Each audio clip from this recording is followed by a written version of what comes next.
Hello everyone! Today we will try to print a little bit faster. Welcome to another video. This video we're going to try and install another toolhead on this 3D printer. Let's take it apart.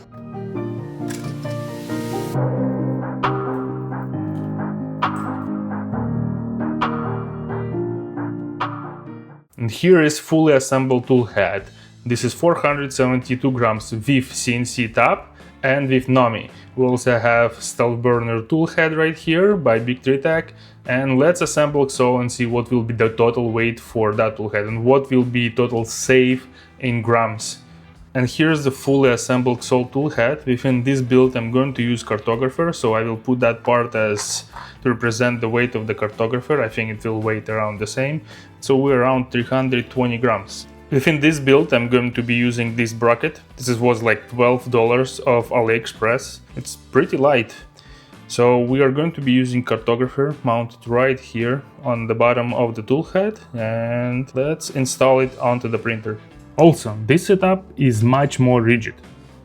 For XOL toolhead you can use all sorts of fans, and what I picked fans with 1200 RPM. Yes, they might be affecting the printing quality with their vibration, but cooling performance is amazing so far. I have finished wiring the toolhead, flashed the clipper and CAN boot on a toolhead, also known as catapult. We're waiting for a Cartographer. Meanwhile, I noticed a little issue.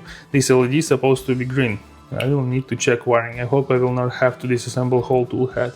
XOL toolhead requires an LEDs, which are very difficult to come across in the United States. So I have decided to use those LEDs which were designed originally to use on SB Mini for your Warren Zero build and stuff like that. And I had plenty of those on hand. The problem is, when you put those LEDs in series after regular SB neopixel, the first LED works fine and the rest is get corrupted digital signal. But what we can do to solve this problem, we can connect two of those in parallel. You won't have individual control for each of those LEDs, but in most builds people anyway use those with the same color when they change the profile or something like that.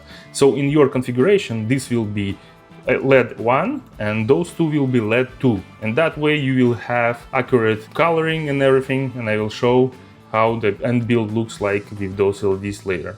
Okay, we got the Cartographer. This is a CAN version. What we have in the box is USB wire, power wire, Cartographer itself, a couple of screws, parts right here, and that's it.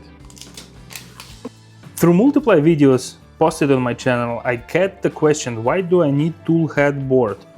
And here is the reason. You have 4 wires coming in from the printer and you just simply plug it in and all of your accessories on a toolhead are working. LEDs, fans, hot end, everything through those 4 wires.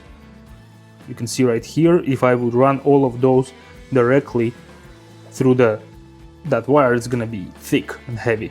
And right here you just take it out, plug in other toolhead if you want, and you're ready to go. Just finished calibrating Cartographer, and you can see right here that I'm struggling to get perfect first layer. The main reason because I'm using Cartographer Touch, and that is not able to determine Z-offset perfectly every print. It starts with 0.1 millimeter higher than needed to the bed, and you can see I'm adjusting it on the fly. I understand there is a lot happening with Cartographer whenever it's trying to determine perfect Z-offset, but it's very frustrating that you cannot add manual adjustments to the Z-offset calibrator within the Cartographer. Maybe I will disable Cartographer Touch and just set Z-offset myself. I don't know where to go further. I have read documentation several times and I have created a topic on original Cartographer Discord. Hope the guys will help me out there. Maybe there is something I'm missing, but that's where my Cartographer setup is standing at this point. After final assembly, I have noticed that fans are hitting front idlers, and I have digged myself another hole and decided to install beefy idlers that a lot of you recommended in my previous videos.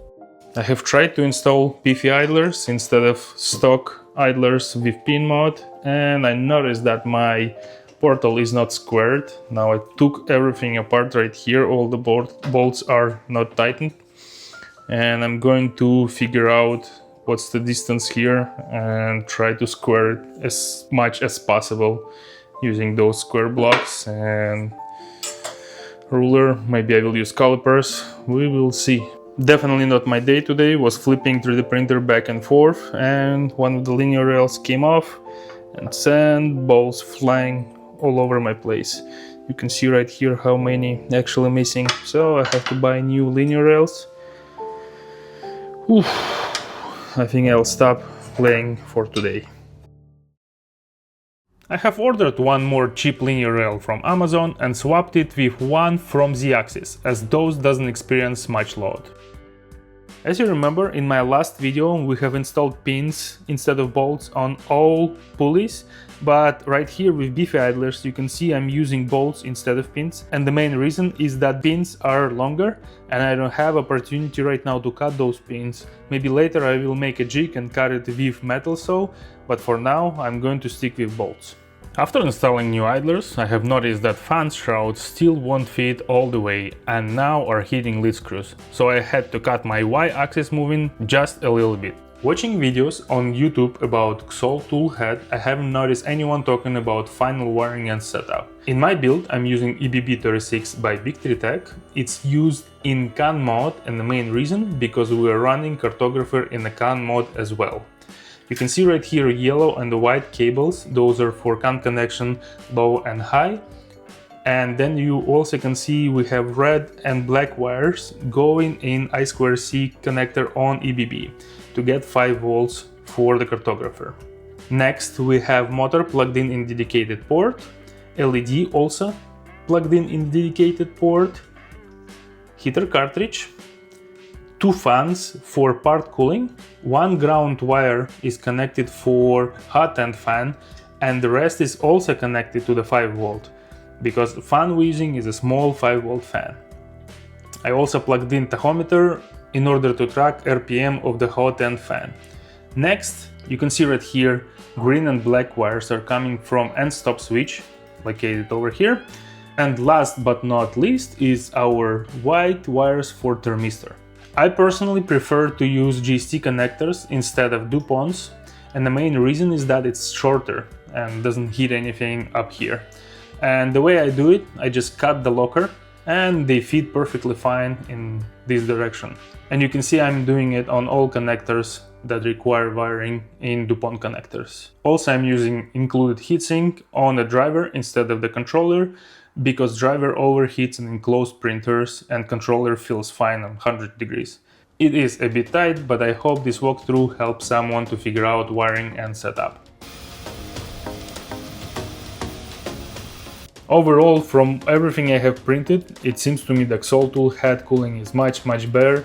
Overall, it's like double of airflow, but that's pretty good for me. Much better. You can see I can probably print up to 70 degrees easily without having any problems. Also, this one was printed faster than this. At this point, calibration is done for enclosed printer, and the only part left is to enclose the printer completely, recalibrate the input shaper, and that will be full assembled printer.